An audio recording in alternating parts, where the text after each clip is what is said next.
नमस्कार,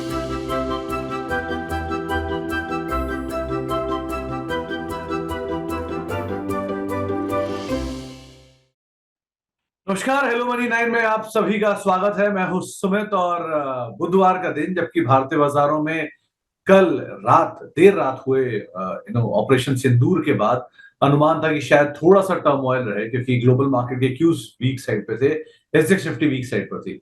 लेकिन भारतीय बाजारों ने यहां पर भी उलट जवाब दिया और बढ़िया तेजी के साथ ब्रॉडर मार्केट्स कामकाज कर रहे हैं। फ्रंट लाइन इंडेक्स हालांकि फ्लैट है, 7 अंकों की गिरावट है निफ्टी में, सेंसेक्स करीब करीब 34 अंक नीचे है, निफ्टी बैंक भी फ्लैट है। लेकिन ब्रॉडर मार्केट्स पर नजर डालेंगे तो मिड कैप इंडेक्स 1.5% ऊपर है, स्मॉल कैप इंडेक्स 1% ऊपर है। 1300 शेयर या कह लिए 1400 शेयर आज तेजी में है और करीब करीब 1090 शेयर बिकवाली में, हर एक शेयर की गिरावट के सामने एक शेयर जो कि तेजी में कामकाज करता हुआ आपको दिखाई पड़ेगा। आज बढ़िया तेजी दिखाई पड़ रही है मिड कैप सेलेक्ट में, ऑटो में 1.5% ऊपर है, मेटल में करीब करीब 1% के आसपास की तेजी देखने को मिल रही है।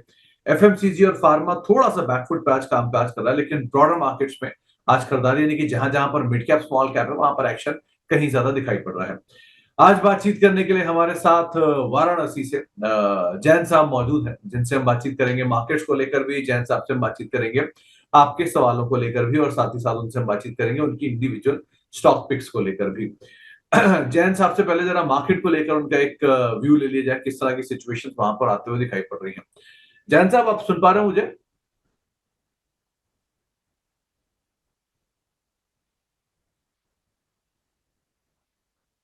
जैन साहब,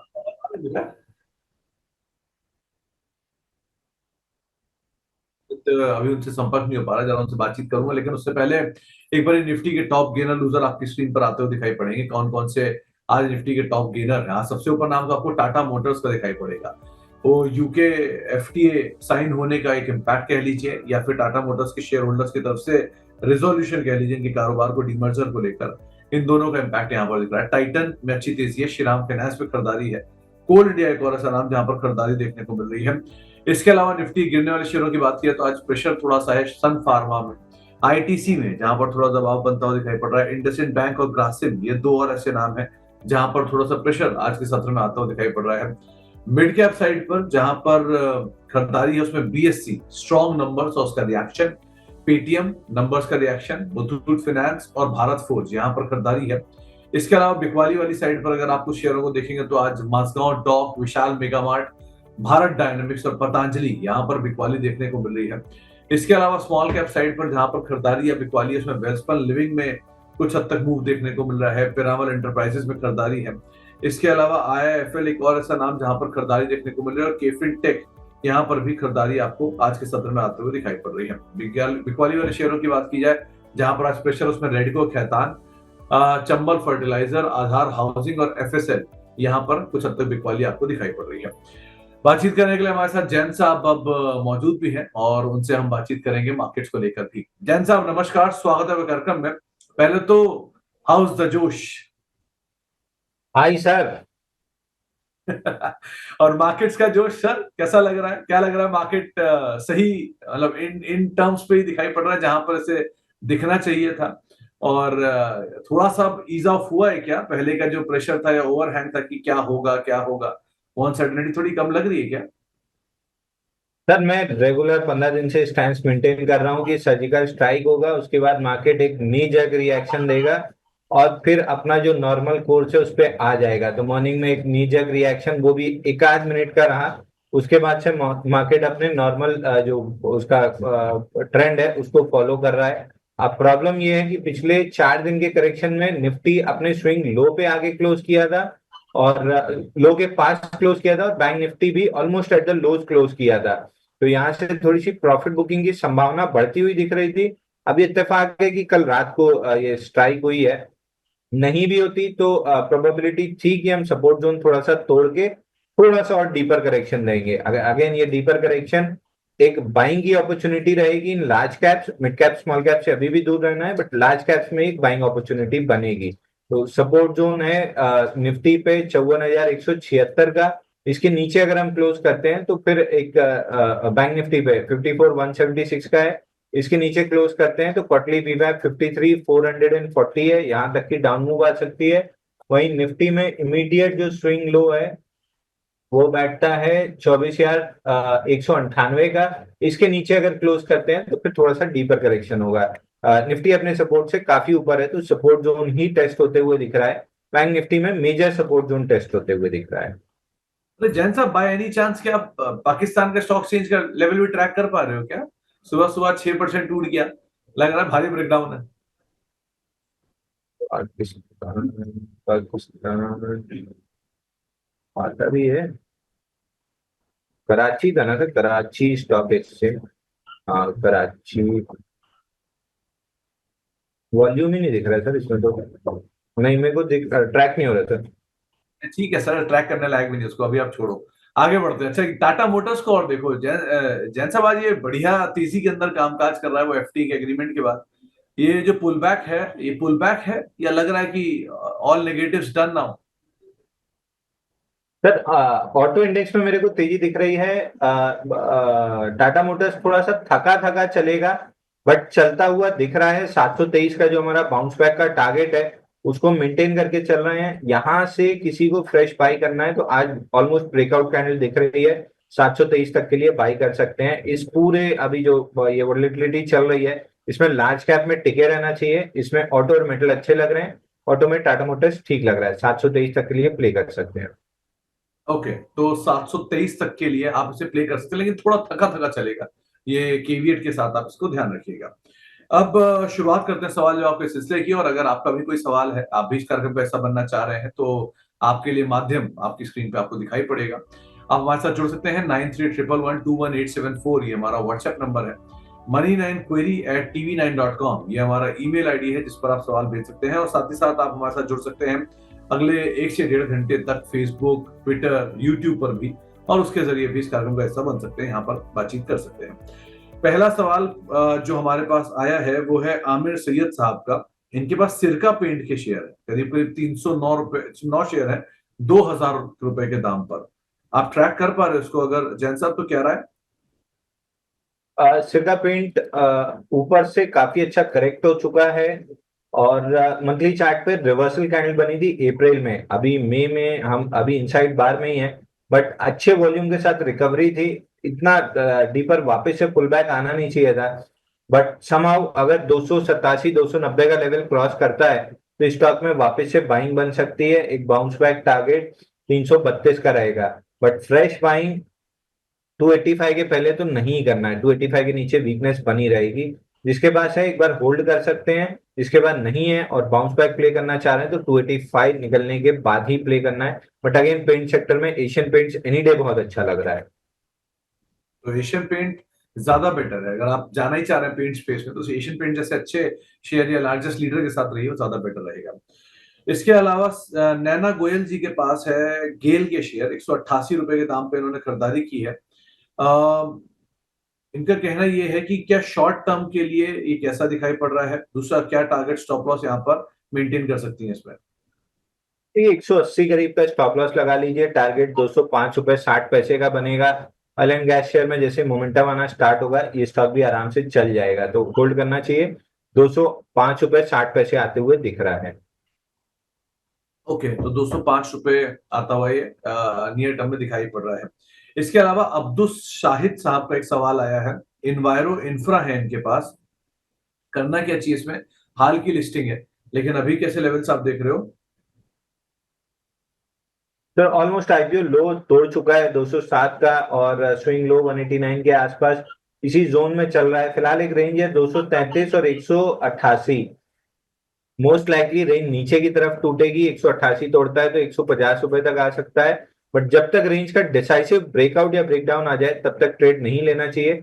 188 तोड़ता है तो क्लियर कट एग्जिट रहेगा ऑन क्लोजिंग बेसिस, और अगर ऊपर में 230 का ब्रेकआउट देता है तो ही बाई बनेगा। ब्रेकआउट फिलहाल दिख नहीं रहा है कि आएगा। लेकिन 188 का mandatory stop loss closing basis पे, उसके नीचे लॉन्ग नहीं रहना है।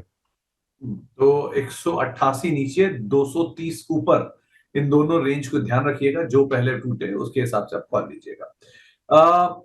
डॉक्टर उमेश चौधरी साहब पूछ रहे हैं कि इनके पास एस्टर डीएम के शेयर है, आज नया ऑल टाइम हाई भी इसने हिट किया, क्या करना चाहिए, कहां पे टारगेट्स देख रहे हैं आप?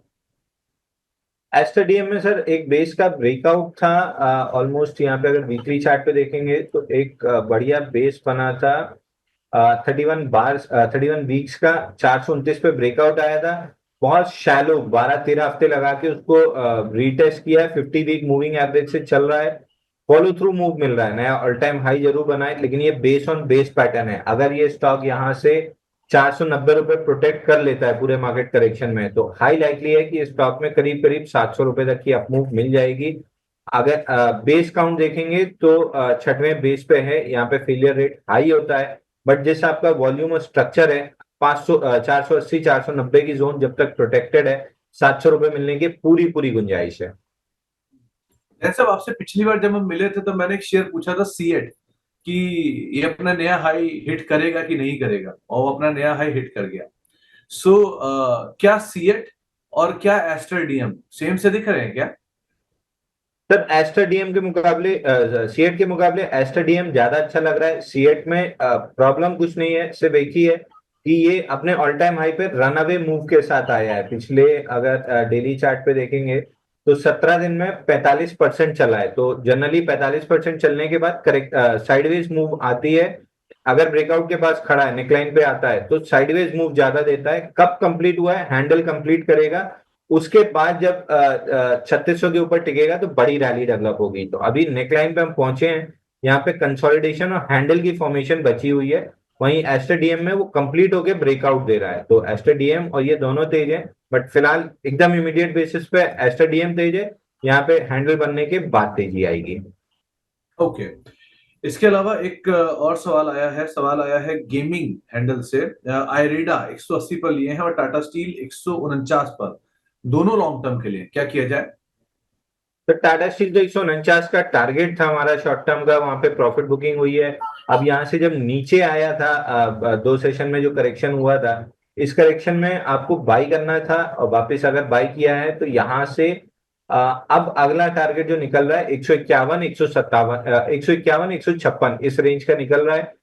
इस रेंज में अगर कहीं भी सेलिंग दिखती है तो मेरे पास जो पर्सनल होल्डिंग है मैं उसको बुक करने की कोशिश करूंगा, लेकिन अगर नहीं दिखती है तो फिर मैं इसको और ऊपर तक खींचूंगा। जो ट्रेडिंग पोजीशन है वो 151 156 की जोन में बुक करूंगा। जो इन्वेस्टिंग पोजीशन है वो बिना नए ऑल टाइम हाई के पहले मैं बेचने की नहीं सोच रहा हूँ। तो स्टैंडर्ड डिस्क्लेमर, टाटा स्टील मेरे पास है, बाई सेल की सलाह नहीं है। रेजिस्टेंस रेंज 151 156 की है। दूसरा स्टॉक इनने पूछा था सर, टाटा स्टील के बाद कौन सा था? आयरेडा आयरेडा। एडा। एडा में बाइंग रेंज में है, एडा बाइंग कर सकते हैं 154 के अराउंड, बहुत बेहतरीन बाइंग मिलेगी। 178 187 ये दो टारगेट रहेंगे, और 187 निकलने के बाद 208 रुपए 90 पैसे। तो अगर आपके पास 4-6 महीने का समय है तो आराम से 208-90 मिल सकता है आपको। ओके। विनीता जी का एक सवाल है, इनके पास टाटा कम्युनिकेशन के शेयर है 1690 रुपए के दाम पर। अब उनका ये पूछना है कि क्या इसमें बनी रहे या इससे स्विच करें, किसी और में चले जाए। देखिए आइडियली सपोर्ट जोन 1529 होल्ड हो रहा है वीकली पे फील्ड ब्रेकडाउन देने के बाद, लेकिन स्ट्रक्चर और वॉल्यूम बहुत अच्छा नहीं है। आई वुड सजेस्ट कि अगर आप साल 2 साल की होल्डिंग के प्रोस्पेक्टिव से सोच रहे हैं तो इससे निकल के आप जेएसडब्ल्यू इंफ्रा में शिफ्ट कर सकते हैं, आपको बहुत बेहतरीन पैसा मिल जाएगा। या फिर फॉर दैट मैटर आप कहीं भी इंडाल्को वेदांता में शिफ्ट कर सकते हैं। बट जेएसडब्ल्यू इंफ्रा 1.5-2 साल के प्रोस्पेक्टिव से बहुत अच्छा लग रहा है। टाटा कम्युनिकेशन के मुकाबले तो आपको बहुत अच्छा रिटर्न दे देगा, तो शिफ्ट कर लेना बेटर ऑप्शन है। खुशी मिश्रा जी के पास वोल्टास के शेयर हैं, इन्होंने खरीदारी करके रखी हुई है इसमें, अभी क्या करना चाहिए? तो वोल्टास में ऑलमोस्ट ब्रेकडाउन के पास है, 1221 1200 की रेंज। अगर इसके नीचे क्लोज करता है तो आपको एग्जिट करना चाहिए। नहीं करता है तो एक बार होल्ड कर सकते हैं। बाउंस बैक में 1350 50 डे मूविंग एवरेज दे सकता है। प्रोबेबिलिटी ऑफ बाउंस बैक थोड़ी सी यहाँ पे बढ़ी है लुकिंग एट टुडेज कैंडल। अगर अगर क्लोजिंग हाई के पास होती है तो फिर पहले बाउंस बैक आएगा, उसके बाद ब्रेकडाउन आएगा। रोहिणी मित्तल जी का एक सवाल आया है कि आपने मिड कैप से तो दूर रहने की सलाह दी है, लेकिन जेएसडब्ल्यू इंफ्रा आपको पसंद आ रहा है, ऐसा क्यों? तो देखिए मिड कैप एज सच, मतलब अगर पूरा मिड कैप गिरेगा तो इसका मतलब ये नहीं है कि 100 के 100 स्टॉक गिर जाएंगे या 200 के 200 स्टॉक गिर जाएंगे। रिलेटिव स्ट्रेंथ और आउट परफॉर्मेंस रहती है। अभी एक साल से मैं मना कर रहा हूँ मिड कैप स्टॉक से दूर रहने, लेकिन जेएसडब्ल्यू इंफ्रा में एक साल से रिकमेंड कर ही रहा हूँ, पिछले 6 महीने से तो कर ही रहा हूँ। 44-45% की रैली ऑलरेडी आ चुकी है। नेक्स्ट लेग में भी 276 के आसपास से सपोर्ट लेके 360 तक की रैली आएगी। तो आउट परफॉर्मेंस तो रहेगा, जहां रिजल्ट अच्छे आ रहे हैं वहां आउट परफॉर्मेंस रहेगा। तो अगर आप आइडेंटिफाई कर सकते हैं आउट परफॉर्मिंग स्टॉक्स जिनमें डबल दी मार्केट रिलेटिव स्ट्रेंथ है, तो बिल्कुल उन स्टॉक्स में मिड कैप स्मॉल कैप में आप ट्रेड कर सकते हैं। बट मैं जनरली मान के चलता हूँ कि रिटेलर्स के पास इतनी वो सुविधा नहीं होती है कि आउट परफॉर्मेंस और ये सारी चीजें जज कर सकें। तो एक ब्रॉडर ये सलाह रहती है कि आप मिड कैप स्मॉल कैप से दूर रहें, बट सेलेक्टिव जब कोई स्टॉक चलते हुए दिखता है तो मनी नाइन पे जरूर रिकमेंड करते हैं। तो मैम वैसे भी एक स्टॉक स्पेसिफिक कहानी में और ब्रॉडर मार्केट्स की राय में बड़ा अंतर होता है। तो मिड कैप से दूर रहना बिकॉज ऑफ वैल्यूएशन, लेकिन केस टू केस बेसिस पे अच्छे नाम आपको मिलते रहेंगे, आप उनमें लॉन्ग शॉर्ट करते रहिए अपने हिसाब से। इसके अलावा एक और सवाल आया है, इतनी तेज सवाल आते हैं। अदानी पावर, राहुल अग्रवाल साहब का सवाल है, 580 रुपए के दाम पे खरीदारी कर रखी है, आप क्या राय रखते हो उस पर जैन साहब? सर, अदानी पावर का जो पहला टारगेट था वो कंप्लीट हो चुका है, जिसमें प्रॉफिट बुक कर ली है, वेल एंड गुड। टिप में आपको वापस मौका मिल रहा है बाई करने का।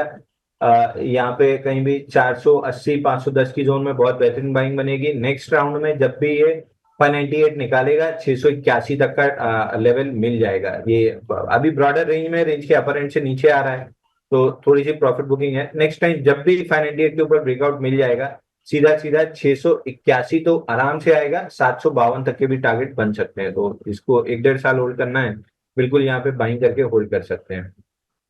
ओके, लैंडमार्क ग्वालियर एक हैंडल है, वहां से सवाल आया है कंटेनर कॉर्प को लेकर। 1024 रुपए के दाम पे इन्होंने पहली खरीदारी की थी, अब 801 के आसपास ये अब चाह रहे हैं कि क्या और खरीदारी की जाए, आप क्या राय रखते हो इस पर? सर, मैं इन स्टॉक्स पे बजट के टाइम से ही नेगेटिव हूँ। जब फ्लाइंग क्लाइमेक्स बना था 1160 पे, 539 का टारगेट था, लो 600 के आसपास बना है। मेरे को अभी भी एक्सपेक्टेशन है कि 539 का ये टारगेट अपना कंप्लीट करने जाएगा। मंथली वीकली किसी पे भी कोई ऐसा स्ट्रक्चर रिवर्स नहीं हो गया है कि मैं बाइंग की सलाह दे सकूं। 720 निकलता है तो एक बाउंस बैक बनेगा 880 तक। 720 निकलना फिलहाल तो बहुत मुश्किल है, अगर किसी अच्छी न्यूज या किसी वजह से निकल गया तो 880 जा सकता है। बट फिलहाल जो लग रहा है देख के, वो लग रहा है 539.3 का जो टारगेट है वो आएगा। एक आशीष पाल साहब के पास जियो फाइनेंस के शेयर थे, इन्होंने कुछ शेयर बेच दिए 50% के आसपास, और अब वो दोबारा खरीदने की इच्छा रख रहे हैं। पहले तो जो नई खरीदारी करनी है वो कहाँ खरीदारी की जाए, दूसरा जो एग्जिस्टिंग है उसे होल्ड करें या निकल जाए? तो 50 डे मूविंग एवरेज 244 पे था, सुबह टच हुआ ओपन लो के साथ, बिल्कुल यहाँ पे बाइंग कर लेना चाहिए था 244 245 की जोन में। नहीं भी किए तो यहाँ पे भी बाइंग की जा सकती है। ऊपर में 281.30 और 310 रुपए 90 पैसे, दो टारगेट आते हुए दिख रहे हैं। 1,61,000 करोड़ का मार्केट कैप है, थोड़ा सा धीरे चलेगा बट ट्रेजेक्टरी ऊपर की है। तो थोड़ा धीरे चलेगा लेकिन ट्रेजेक्टरी ऊपर की है, तो आप कॉल उसके हिसाब से ना तेजी साइड पे रखिएगा अपने आप को। इसके अलावा एक और सवाल आया है चांद शेख साहब का, इन्होंने प्राज इंडस्ट्रीज छोटी अवधि के लिए पूछा है, 547 रुपए के दाम पे नहीं खरीदारी है, क्या राय रखते हो आप इसमें? तो प्राज इंडस्ट्री ऐसा स्टॉक है जो ना आपकी शॉर्ट टर्म बाइंग की लिस्ट में होना चाहिए, ना लॉन्ग टर्म बाइंग लिस्ट में होना चाहिए, किसी लिस्ट में ही नहीं होना चाहिए। बाइंग क्लाइमेक्स के बाद 880 से वर्टिकली डाउन मूव सीधा 479 तक आ गई। बीच में 2-3 पिट स्टॉप्स थे, उनको कोई भी तरह की इज्जत नहीं दिया है, सीधे तोड़ते फोड़ते नीचे आया है। अब मेजर सपोर्ट जोन इसकी जो शॉर्ट टर्म में बन रही है 451 के आसपास है। आज के सेशन में ऐसा लग रहा है कि ब्रेकडाउन फेल हो रहा है, बट मैं इतने गिरे हुए स्टॉक में ब्रेकआउट फेलियर पे लॉन्ग प्ले करना पसंद नहीं करूंगा। इवेंचुअली जब 450 445 के नीचे क्लोज करेगा तो मैं 358 तक के लिए डाउन मूव प्ले करने में ज्यादा इंटरेस्टेड रहूंगा। बाउंस बैक तो मैं बिल्कुल भी नहीं प्ले करूंगा स्टॉक में, अवॉइड करना चाहिए लॉन्ग साइड में। ओके, एक सवाल ताबिश महमूद महमूद साहब का आया है और बहुत इंटरेस्टिंग सवाल है। इन्होंने पूछा है कि जैन साहब आपके हिसाब से अगले 10 साल के लिए कौन से असेट क्लास में पैसा डालना ठीक होगा?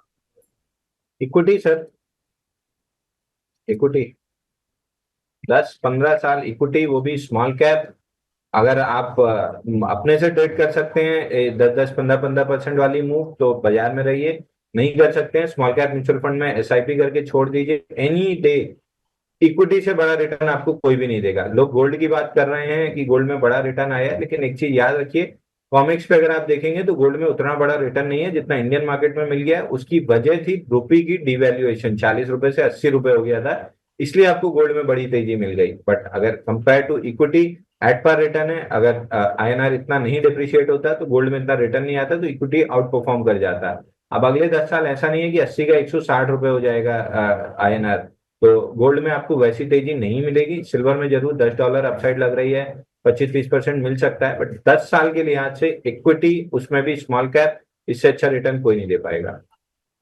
तो इक्विटी के साथ रहिए, स्मॉल कैप के साथ रहिए, अगले 10 साल में इससे बेहतर रिटर्न नहीं होगा। डायरेक्टली और म्यूचुअल फंड, चॉइस आपकी है। एक सवाल आया है हुंडई को लेकर, अजय प्रसाद साहब का है। ये पूछ रहे हैं कि नया हुंडई में निवेश के लिए लेवल क्या सही है। आप पहले तो ये बताइए सही है भी कि नहीं है, और अगर सही है तो कौन सा लेवल। सर हुंडई में मैं आईपीओ के टाइम से मेंटेन करते आ रहा हूँ कि ये करीब करीब 1100 से 1200 की रेंज में आएगा।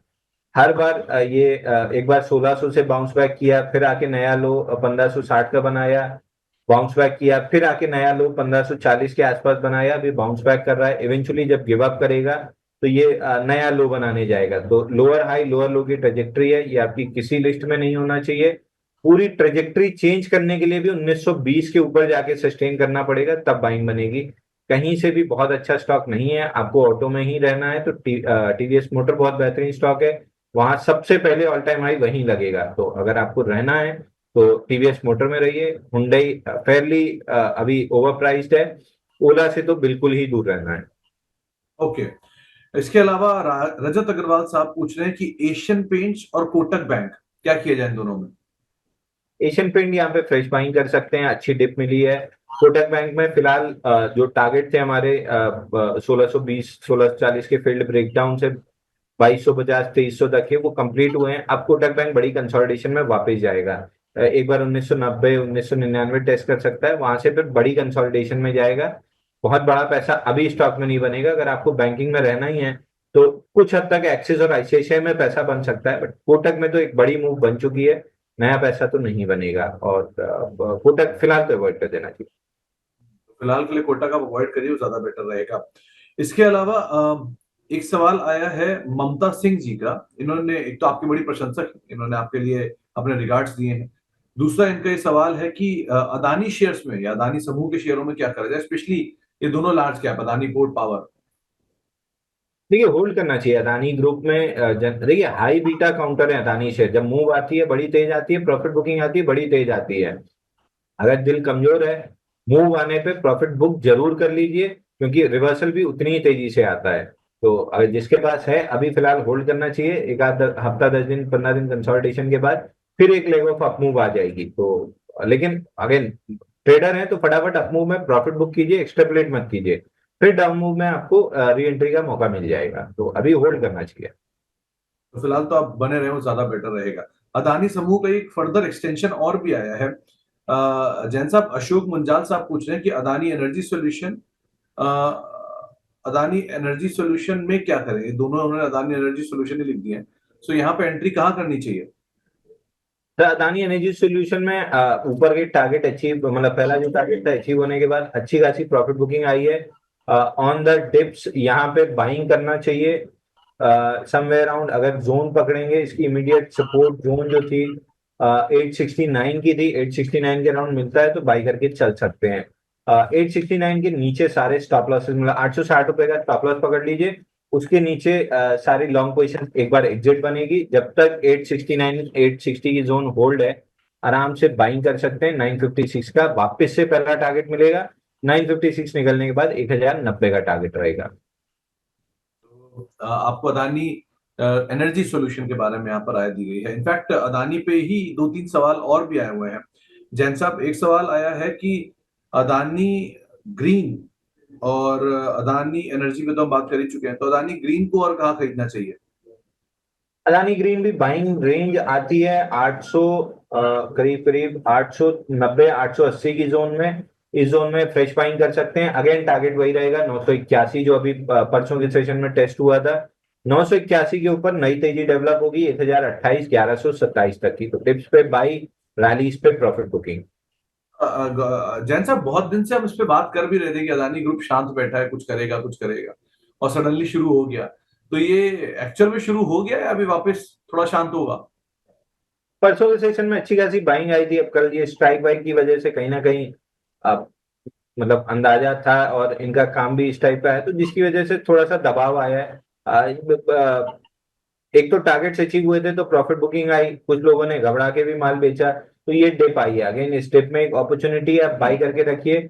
जब भी मोमेंटम बनेगा, बड़ी तेज मोमेंटम बनेगा, तो अदानी ग्रुप में ट्रेड करने का तरीका वही है कि मोमेंटम में बुक कीजिए, फिर कंसोलिडेशन फेज में बाई करके थोड़ा पेशेंस रखिए, फिर जब मोमेंटम आता है तो बुक कीजिए। तो इसको उसी तरीके से ट्रेड करना चाहिए।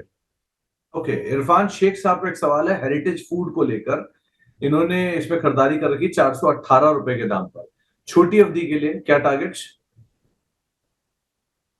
देखिए हेरिटेज फूड में भी अगेन वही दिक्कत है। इसमें भी न्यूज पेज के बाद बाइंग क्लाइमेक्स बना था, जब ये लोकसभा चुनाव आए थे, उसके बाद से कंटिन्यूअस डाउन मूव है। और ये पूरे ब्रेकआउट की शुरुआत हुई थी 351 पे, तो एक बार नीचे 351 आते हुए दिख रहा है। उसके बाद देखेंगे कि होल्ड हो रहा है या नहीं हो रहा है, बट 351 आने की प्रोबेबिलिटी बहुत हाई है। 351 के आसपास आने की प्रोबेबिलिटी काफी हाई है। अशोक मुंजाल साहब पूछ रहे हैं कि भारती एयरटेल में क्या करें, और मतलब एक तो बने रहे या निकल जाएं, और दूसरा क्या टारगेट्स आप वहां देख रहे हो? तो भारतीय एयरटेल में एक बार बने रह सकते हैं, ऊपर में 2050 2100 तक के टारगेट आते हुए दिख रहे हैं। ऑल टाइम हाई में है, कल गैप अप भी मिला था।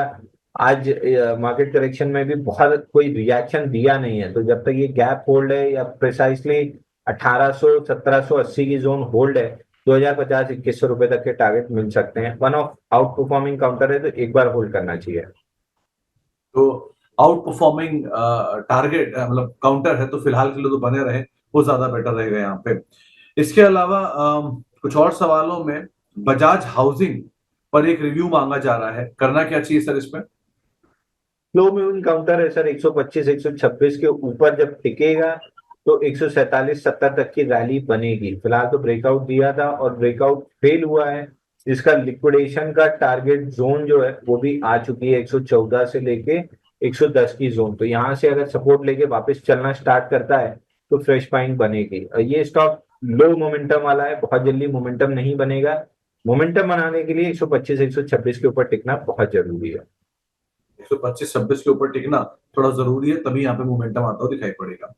रहुल्ला साहब का एक सवाल आया है आलोक इंडस्ट्रीज पे। 1670 शेयर है और करीब 1752 के दाम पे खरीदारी है। आज वो एफटीए की खबर के बीच में टेक्सटाइल चल भी रहा है थोड़ा बहुत, क्या किया जाए यहाँ पे? सर अगेन ये स्लो मूविंग काउंटर है, ऊपर में 1947 तक पहला रेजिस्टेंस जोन था। अच्छी खबर, अच्छे रिजल्ट के सारे वहां तक आया, वहां से वापस फिजल आउट हो रहा है, तो यहाँ पे कंसोलिडेशन हो सकती है। डाउन मूव ऑलमोस्ट डन लग रही है, बट अप मूव में भी बहुत इसको एनर्जी लगेगी अप मूव देने के लिए। कहीं भी 21 रुपये 28 पैसा निकलता है तब एक रिवर्सल स्ट्रक्चर बनेगा, but down move at least completed लग रही है। प्रियंका भाटिया जी के पास मजगांव डॉक के शेयर हैं। इन्हें भाव नहीं लिखा इन्होंने, करना क्या चाहिए इसमें? देखिए जब तक ये 2900 2750 ये जोन, 2748 2901, इस जोन को जब तक होल्ड कर रहा है एक बार आप लॉन्ग रह सकते हैं। अगेन ब्रेकआउट पे मैं बहुत स्केप्टिकल था, फिर से मैं रिएटरेट कर दे रहा हूँ, पूरे बेस में कोई इंस्टीट्यूशन वॉल्यूम नहीं था, ब्रेकआउट पे कोई इंस्टीट्यूशन वॉल्यूम नहीं था। अगर ये फेल करता है 2700 2750 की जोन के नीचे, तो वापस से जो बीच का स्विंग लो बना है 1913 यही खुलेगा। तो 2750 के नीचे तो इस स्टॉक में कतई लॉन्ग नहीं रहना है। 2750 के नीचे कतई लॉन्ग नहीं रहना है। इंटरेस्टिंग लाइन है ये। अच्छा, अदानी टोटल, अली भाई पूछ रहे हैं, इनके पास 636 रुपए के दाम पे खरीदारी है, इनके टारगेट्स और स्टॉप लॉस क्या रहेंगे इसमें? देखिए अदानी टोटल का इसमें ऊपर 699 का पहला टारगेट था, 684 के आसपास से रिवर्सल बना है। स्टॉक जब तक 590 के ऊपर होल्ड कर रहा है आराम से इसको होल्ड कर सकते हैं। नेक्स्ट लेग में जब भी 642 के ऊपर आगे क्लोज करेगा, 699 का पहला टारगेट बनेगा, 699 निकलता है तो 781 रुपए तक की अपमूव मिल सकती है। तो आपको एक राय यहाँ पर दी गई है अदानी टोटल के संदर्भ में। विनय कुमार जी पूछ रहे हैं कि सर, एनआईआईटी, गेल, अदानी ग्रीन, इनमें से कौन सा रखा जाए और कौन सा निकला जाए? तो तीनों स्टॉक अभी रखने लायक है। एनआईटी में 163.80 तक का दिख रहा है टारगेट, गेल में 205 रुपए का, और अदानी ग्रीन भी हमने लेवल डिस्कस किए हैं ऊपर में 1028 तक का। तो तीनों स्टॉक अभी होल्ड करने लायक है। ओके। सुनील मीना जी पूछ रहे हैं कि इनके पास टाटा पावर में खरीदारी करने की इच्छा रख रहे हैं और समय अवधि की कोई दिक्कत नहीं है, तो क्या यहाँ पर खरीदारी करनी चाहिए? बिल्कुल सर, टाटा पावर हमने डिस्कस भी किया था कि 400 रुपए पे प्रॉफिट बुक कीजिए, डिप पे 369 मिलता है तो वापस ऐड करना चाहिए। आज के सेशन में 369 के नीचे खुला था ओपन लो के साथ, बिल्कुल ऐड करना चाहिए था। यहाँ से वापस 400 रुपए तक का है पहला टारगेट। 400 के ऊपर जैसे ही सस्टेन करेगा, मोमेंटम बिल्ड होना स्टार्ट होगा 447 457 की जोन के लिए, यहाँ पे बिल्कुल बाई करके होल्ड करना चाहिए। तो यहाँ आप खरीदारी भी कर सकते हैं, होल्ड भी कर सकते हैं, ये आपको एक राय दी गई है। प्रदीप कुमार हमारे साथ मौजूद है दिल्ली से बातचीत करने के लिए। कुमार साहब नमस्कार।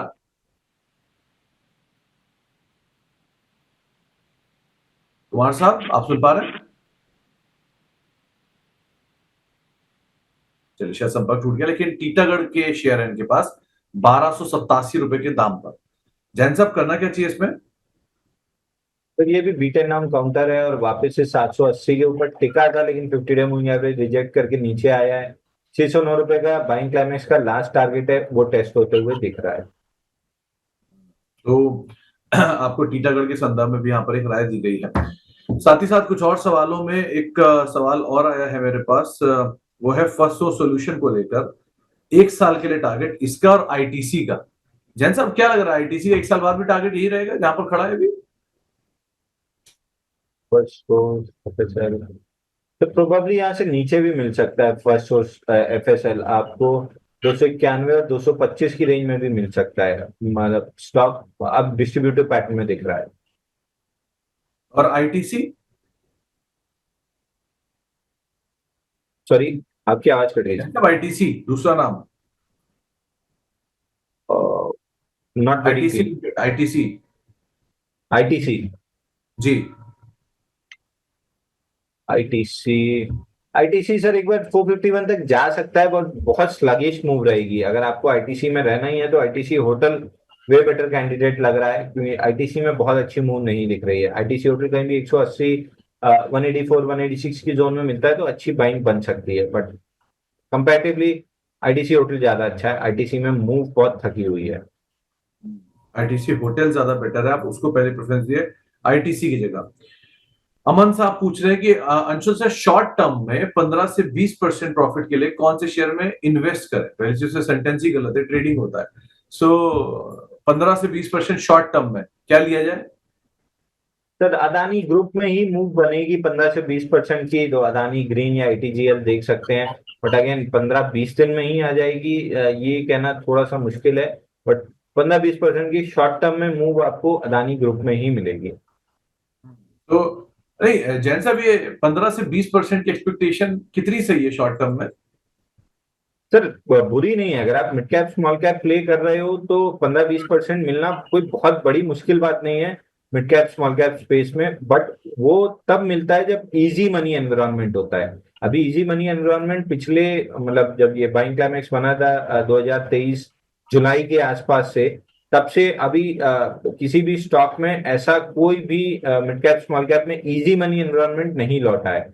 जब तक इंडेक्स पूरे तरीके से बुलिश नहीं हो जाता है तब तक इजी मनी एनवायरनमेंट लौटेगा भी नहीं।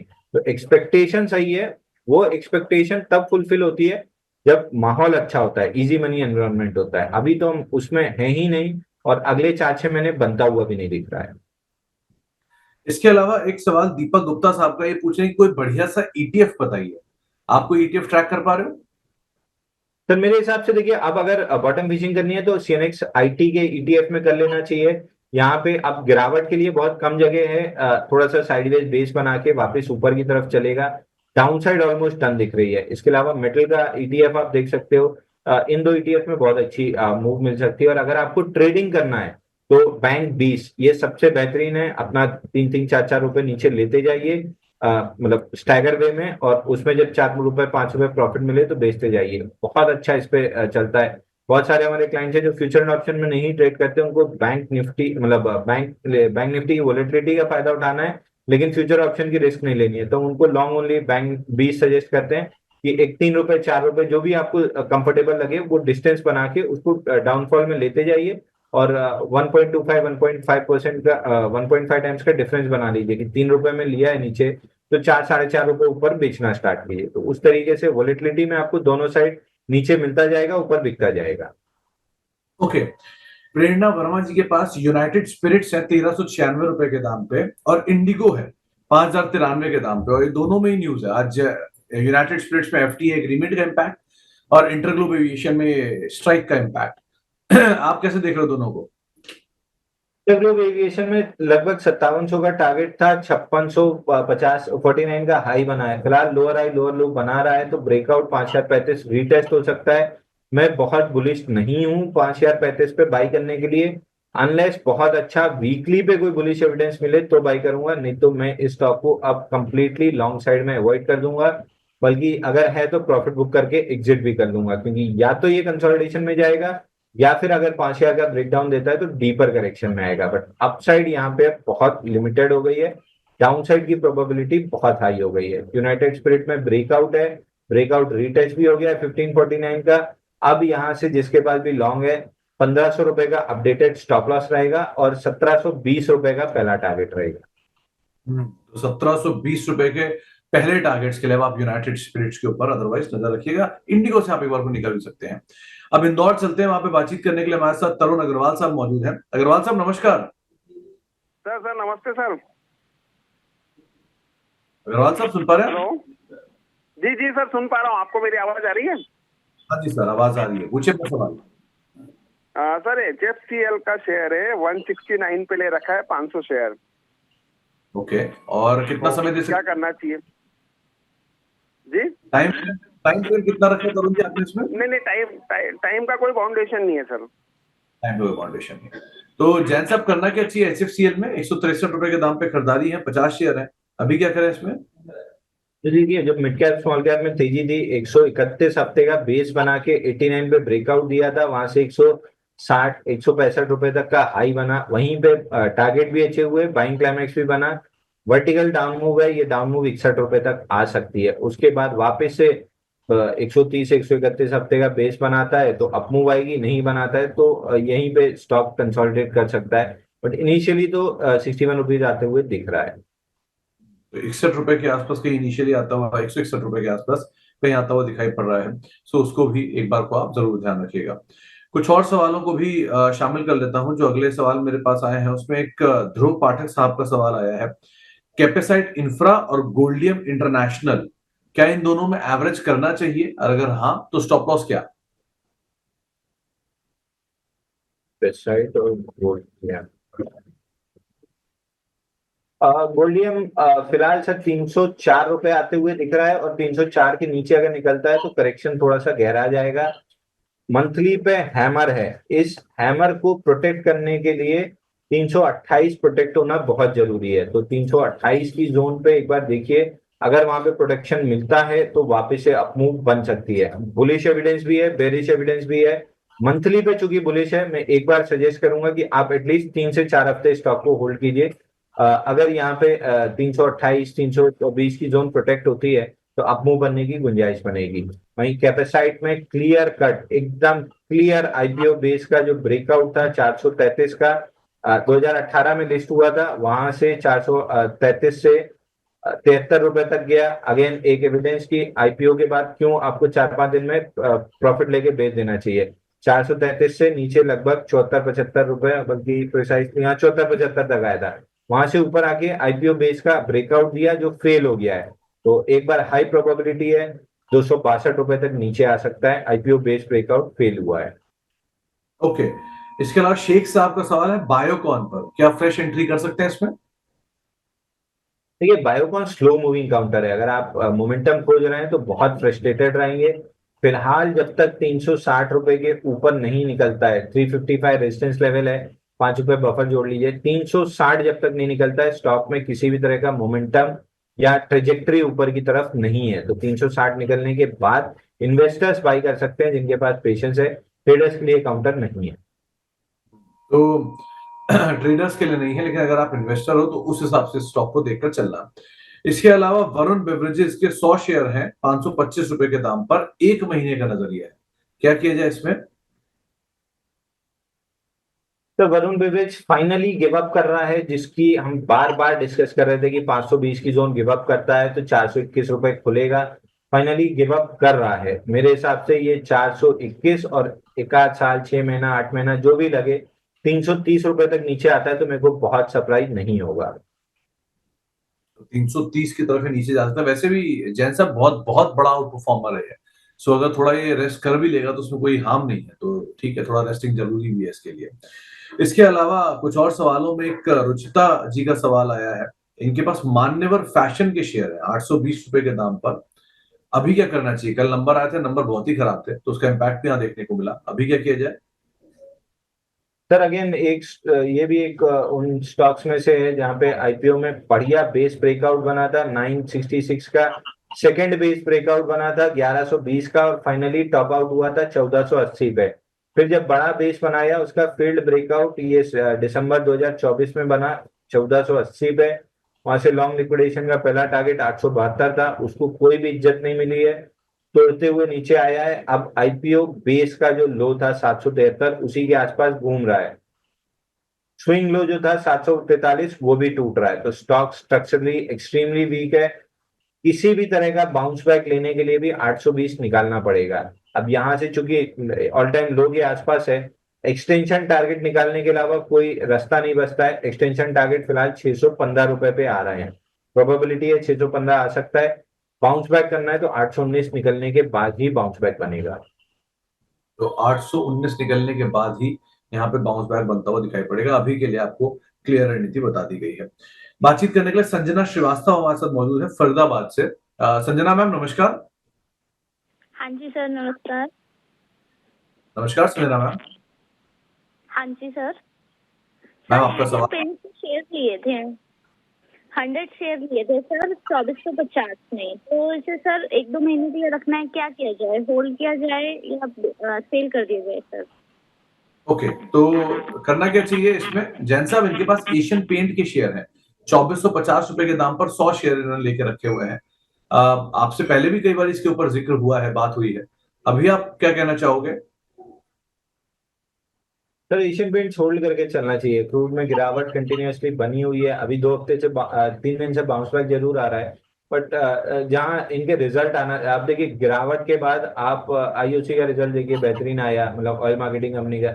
अब जब भी एशियन पेंट्स और इनके रिजल्ट आना स्टार्ट होंगे, धीरे धीरे करके इन स्टॉक्स में भी ट्रैक्शन बनेगा। मेरे ख्याल से इसी हफ्ते में एशियन पेंट्स का रिजल्ट है। अगर क्रूड की फॉल का इनपुट प्राइजेस में अच्छा वो आता है तो फिर स्टॉक में आराम से 2590 तक की रैली बन जाएगी। तो मेरे को 2590 2594 आते हुए दिख रहा है। 2590 2594 के आसपास आता हुआ दिखाई पड़ रहा है। सो बेटर यही है कि अगर आप बने रहना चाहते हो तो बने रहो। वैसे भी इन्वेस्टमेंट ग्रेड स्टॉक है और मैम काफी करेक्ट भी हो चुका है, सो बेटर पोजीशन है स्टॉक। इसके अलावा हनीश संखला जी का एक सवाल आया है, ये आपके प्रशंसक भी हैं। और Tata steel all time high target क्या है?